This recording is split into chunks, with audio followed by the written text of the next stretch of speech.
ಚೆನ್ನಾಗಿ ಕಂಟೆಂಟ್ ಎಲ್ಲಿರುತ್ತೆ ಅಲ್ಲಿ ಹೋಗೋದು ಸಹಜನೇ.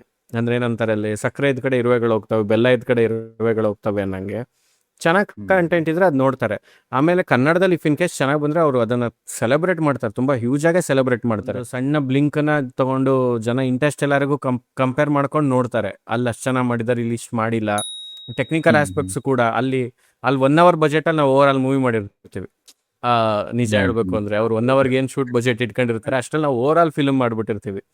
ಸೊ ಹಂಗಾಗಿದ್ದಾಗ ಜನರದ್ದು ತಪ್ಪಲ್ಲ, ಅವ್ರು ಯಾಕಂದ್ರೆ ವರ್ಲ್ಡ್ ಅಲ್ಲಿ ಎಲ್ಲದನ್ನು ಕನ್ಸ್ಯೂಮ್ ಮಾಡ್ತಾ ಇರೋದ್ರಿಂದ ಕಂಪೇರ್ ಮಾಡೋದು ಸಹಜ.